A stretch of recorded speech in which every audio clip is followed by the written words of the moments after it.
1월 26일 화요일 요양 새벽 묵상 하나님 앞에 나아가겠습니다. 기도합시다. 생명의 하나님 감사합니다. 어젯밤에도 따뜻한 잠자리를 주시고 이 아침에 눈을 뜰 수 있는 힘을 주시며 하나님의 말씀 앞에 겸손한 마음으로 무릎 꿇고 들을 수 있게 해주심을 감사합니다. 오늘 하루 찬양으로 먼저 하나님께 영광을 돌리며 시작하오니 주여 우리의 예배를 받으시며 큰 기쁨 거두어 주옵소서. 이어지는 모든 시간 속에서 오직 우리 구주 예수 그리스도의 형상만이 우리 안에 새겨지도록 말씀으로 역사하여 주옵소서. 예수님의 이름으로 기도합니다. 아멘. 찬송가 449장 예수 따라가며 복음 순종하며 예수 따라가며 복음 순종하며 우리 행할 길 원하겠네 주를 의지하며 순종하는 자를 주가 늘 함께 하시리라.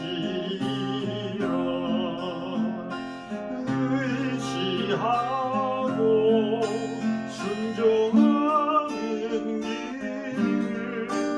예수 안에 즐겁고 복된 길이로다.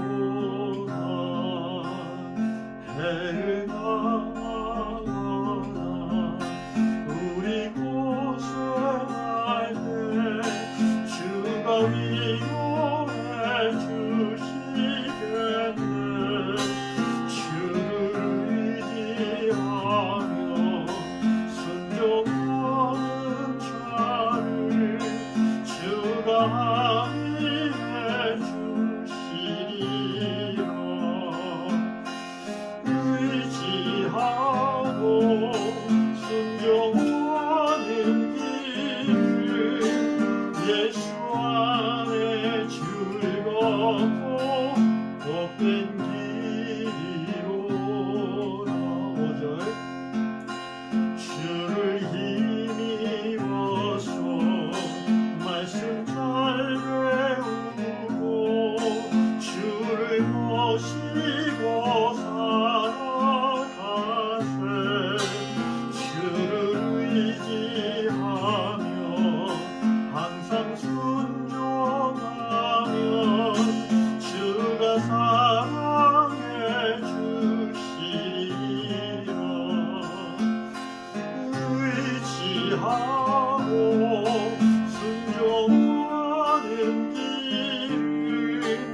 예수 안에 즐겁고 복된 길이로다.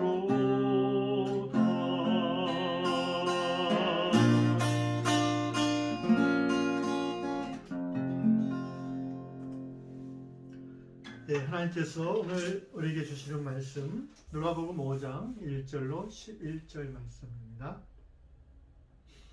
무리가 몰려와서 하나님의 말씀을 들을새 예수는 게네사렛 호숫가에 서서 호숫가에 배 두 척이 있는 것을 보시니 어부들은 배에서 나와서 그물을 씻는지라. 예수께서 한 배에 오르시니 그 배는 시몬의 배라.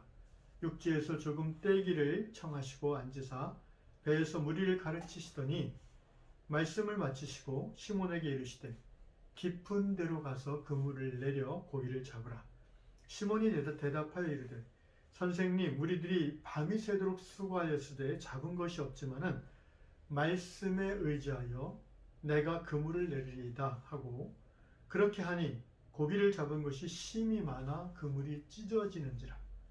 이에 다른 배에 있는 동무들에게 손짓하여 와서 도와달라 하니 그들이 와서 두 배의 채움에 잠기게 되었더라. 시몬 베드로가 이를 보고 예수의 무릎 아래에 엎드려 이르되 주여 나를 떠나소서 나는 죄인이로소이다 하니 이는 자기 및 자기와 함께 있는 모든 사람이 고기 잡힌 것으로 말미암아 놀라고 세베대의 아들로서 시몬의 동업자인 야고보와 요한도 놀랐음이라. 예수께서 시몬에게 이르시되 무서워하지 말라. 이제후로는 내가 사람을 취하리라 하시니 그들이 배들을 육지에 대고 모든 것을 버려두고 예수를 따르니라. 아멘. 게네사렛 호숫가, 갈릴리 호수랑 같은 말이죠. 이 호숫가에 무리가 몰려와서 하나님의 말씀을 듣습니다. 그때 예수님은 사람들이 많아지니까 호숫가에 있는 배 두 척이 있었는데 그 중에 한 척에 올라서서 그 배의 주인이 시몬 베드로에게 약간 육지에서 이렇게 띄워달라고 요청하십니다. 그물을 씻고 있던, 이 말은 곧 밤새 고기를 잡고 이제 일을 마치고 집에 들어가려고 준비한다는 거죠. 그러던 베드로는 예수님이 자기의 배에 올라서서 요청을 하니까 그 예수님의 요청을 들어줍니다. 그러면서 배를 물가로 이제 좀 띄워줬는데 그러자 예수님이 그 호숫가에 있는 배에 앉아서 그 해안가에 있는 그 사람들을 향해서 하나님의 말씀을 가르치시더라, 이렇게 기록하고 있습니다. 호숫가 배를 약간 띄우라고 하신 이유는 이제 거리를 약간 띄워서, 보통 바람은 호수, 바다에서부터 육지로 부니까 그 바람의 음성을 실어서 잘 들리도록 하시기 위한 주님의 지혜이죠. 그런 후에 가르침이 끝난 후 이제 주 예수님께서 시몬이 자기에게 호의를 베풀어주고 자기에게 좋은 일을 했잖아요. 그래서 베드로를 바라보면서 깊은 데로 가서 그물을 내리라, 이렇게 요청하셨습니다. 사실 물고기, 그러니까 어부가 아닌 예수가 고기잡이 베테랑인 베드로, 시몬에게 저기 가서 그물을 내리면 고기를 잡을 거다라고 얘기하는 것, 그렇게 하라고 말하는 것 자체가 고기잡이 어부인 베드로에게는 그렇게 듣기 좋은 말은 아닐 겁니다. 더구나 밤새 자기들이 고기를 잡았는데 한 마리도 못 잡고 실패했거든요. 굉장히 지금 피곤하고 뭔가 다운되어 있는 상태인데 예수님이 그렇게 요청을 했을 때 베드로가 말하기를, 선생님이여 밤이 새도록 수고하였을 때 잡은 것이 없지만은 말씀에 의지하여 그물을 내리겠습니다. 말씀에 의지하여 그물을 내리겠다라고 베드로가 말씀에 대한 순종의 표현을 고백을 합니다. 아마도 베드로는 예수님이 하나님에 대한 말씀을 듣는 중에 예수님에게 좀 매료된 것 같습니다. 소문을 듣긴 했지만 실제 얼굴을 보고, 예수님 얼굴을 보고 이렇게 가르침을 듣는 적은 아마도 처음일 텐데 말씀을 듣는 중에 베드로의 마음이 열리고 가슴이 뜨거워졌던 것 같습니다. 그렇지 않으면 고기잡이 전문가요 교만한 베드로가 랍비이지만 고기잡이는 전혀 모를 것 같은 예수님의 말을 이렇게 순종하기가 쉽지 않지요. 그런데 결과는 어떻습니까? 말씀에 순종하여 행동할 때에 놀라운 기적이 나타났습니다. 그물을 내리자마자 그물 가득 고기가 채워지는 거예요. 그것도 그물이 찢어질 정도로. 그래서 다른 동료들에게 손짓해서 두 배가 합심해서 그물을 길어 올렸는데 고기가 두 배에 가득 찰 정도였습니다. 자, 굉장히 선명하죠, 이 장면이. 베드로의 그 표정을 우리가 연상할 수 있겠죠. 베드로가 어떤 표정을 지었을까요? 놀랍고 두렵고 경악한, 그러면서도 예수님을 바라보는 눈빛에 경외감이 서려있지 않겠습니까? 그래서 이렇게 베드로가 예수님에게 무릎 꿇고 얘기합니다. 시몬 베드로가 예수의 무릎 아래 엎드려 이르되, 주여 나를 떠나소서, 나는 죄인이로소이다. 베드로뿐만이 아니겠죠. 같이 있었던 야고보와 요한, 그리고 다른 어부들도 놀랍기는 마찬가지였겠죠.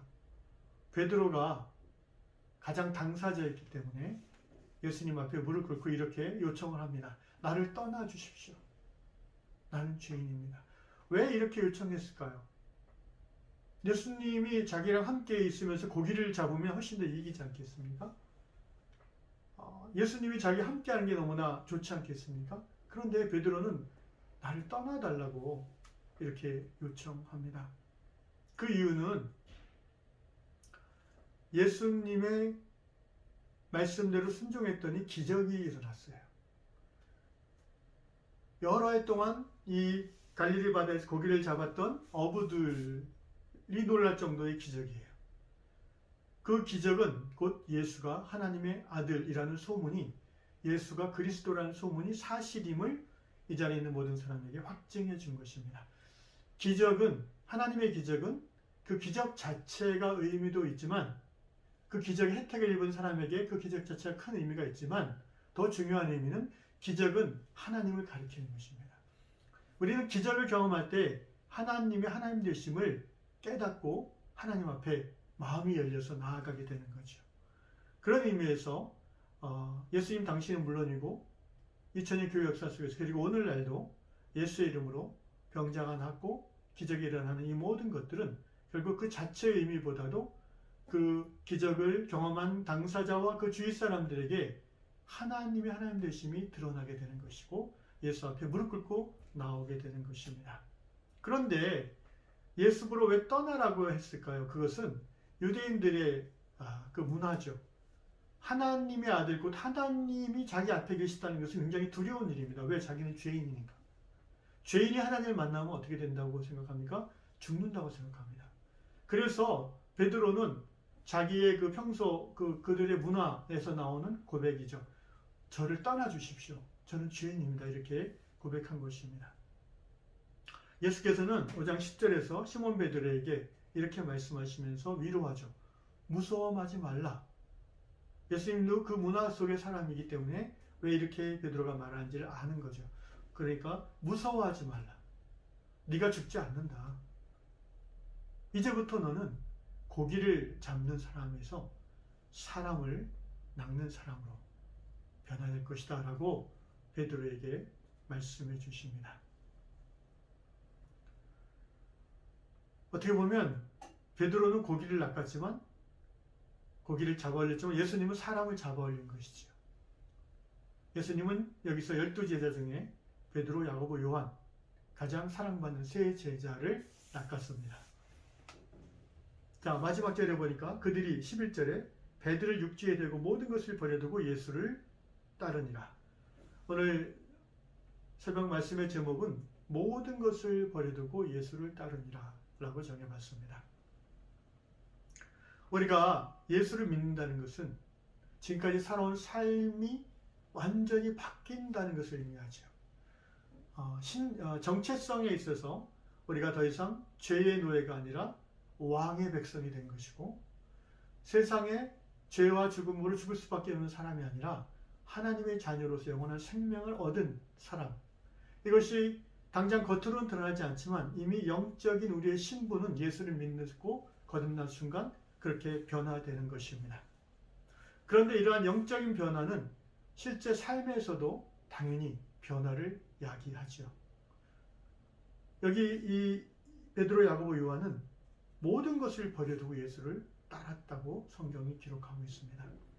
모든 것을 버려두고. 여러분, 21세기 이 대한민국 사회에서 만약에 이런 일이 일어났다고 가정합시다. 어떤 집 가장이, 베드로는 이때 이미 결혼한 상태였어요.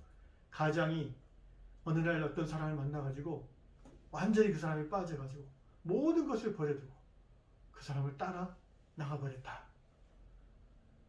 신천지 아니냐 이렇게 의심할 겁니다. 완전 사입이다. 그런데 여러분, 이 성경의 표현을 우리가 천천히 생각해 봐야 됩니다. 과연 예수님이 제자들을 부르셨을 때에 오늘날 신천지나 이런 사이비 이단 교주들처럼, 얼마 전에 또 무슨 그 MBC인가 어디서 나왔죠. 그 어린 아이들을 이제 맡아가지고 목사 부부가 착취하고 뭐 이런 것들, 정말 가슴이 아프던데 그걸 보면서.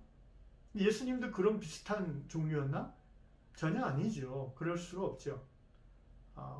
자, 자세히 11절을 보면 그들이 배를 버리거나 배를 팔아서, 집도 팔아서 배도 팔아서 다 정리하고 예수를 가족을 떠나고 뭐 그런 게 아니에요. 그냥 배를 육지에 대놓은 거예요. 묶어둔 거예요. 그 마을에서 그 배가 베드로의 배인지 다 알아요. 거기 묶어뒀다고 해서 베드로가 배를 생업을 포기했다고 하지는 않을 거예요. 그리고 후에 바울 서신에서 바울이 뭐라고 합니까? 내가 베드로와 같이 누구처럼 아내를 데리고 같이 사역할 권한이 없겠느냐? 라는 말을 바울이 해요. 바울은 독신이었죠. 그러니까 베드로가 이후에 가정을 버린 것이 아니고 가정을 아내와 함께 복음 사역을 했다는 것을 우리는 성경을 통해서 알 수가 있습니다.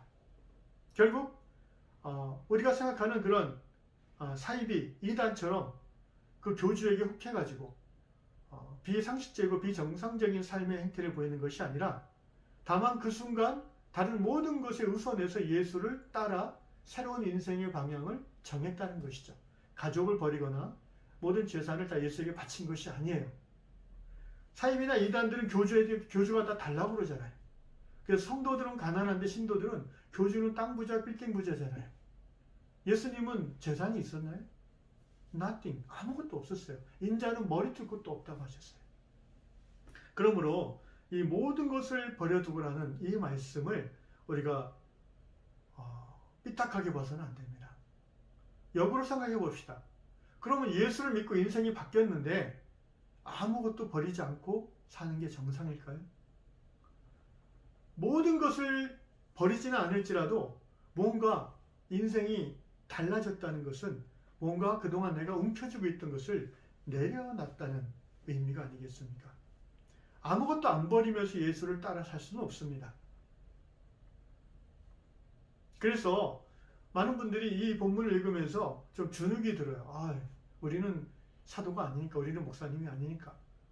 그리고 거꾸로 목사님 주의 종은 다 버리고, 그래서 주의 종은 가난해도 되고 주의 종은 고생해야 되고 뭐 이런 한국교회에 좀 오해가 있는 것 같아요. 저는 집도 있고요, 저는 가족도 있고요, 아무것도 안 버렸습니다. 그것이 하나님의 뜻이 아니에요. 그러나 제가 버린 게 있습니다. 뭘 버렸습니까? 예수를 알기 전에 쫓던 쾌락을 버렸고요, 방탕함을 버렸고요, 또 세상의 헛된 욕망과 명예욕을 지금도 날마다 버리고 있습니다. 예수를 믿는다는 것, 그것은 몸과 삶에 분명한 변화를 수반할 수밖에 없는 것입니다. 진정한 회심, 컨버전, 진정한 회심은요, 단순한 뉘우침과 단순한 회개에서 끝나지 않아요. 그것은 삶의 방식에 철저한 변화가 수반되어야 됩니다. 예수를 믿은 사람은요, 믿기 시작한 사람은 자기의 잘못된 어떤 습관적인 성품들 있잖아요. 쉽게 분노한다든지, 혈기를 부린다든지, 그리고 쉽게 불평하며 다른 사람을 비난한다든지, 또는 늘 어떤 사치품을 사면서 자신의 우울함을 이렇게 채워나간다든지, 이런 삶의 병적인 모습들이 예수를 믿으면 어떻게 돼요? 버리게 됩니다. 왜? 그렇게 하지 않아도 내 영혼이 예수님으로 말미암아 만족을 느낄 수 있기 때문입니다. 바라기는 이 아침에 우리 이 말씀을 듣는 모든 성도들, 나는 오늘 예수를 믿는 즐거움 가운데 또 무엇을 버리고 내려놓을 수 있을까? 하나님 앞에 기도하시기를 주의 이름으로 축원합니다. 기도하겠습니다. 우리의 생명이 되시는 주 예수님, 오늘도 하루를 시작하면서 예수님이 2000년 전 베드로, 야고보, 요한을 불렀던 그 장면으로 우리를 초대해 주셔서 감사합니다. 베드로, 야고보, 요한은 예수님이 하나님의 아들이요 그리스도인 것을 깊은 경악 속에서, 놀람 속에서 깨달았고, 그리고 무릎 꿇었고, 그리고 즉시로 모든 것을 버리고 예수를 따랐다고 했습니다. 주님, 우리는 예수님을 이전에 믿었고 그리고 지금도 믿습니다.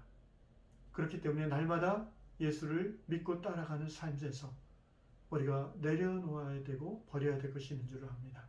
오늘 내가 예수를 믿고 따르는 중에 버려야 될 것을 깨닫게 해주시고, 나의 삶이 더욱더 예수로 말미암아 즐거운 삶, 행복한 삶 될 수 있도록 성령님 인도하여 주옵소서.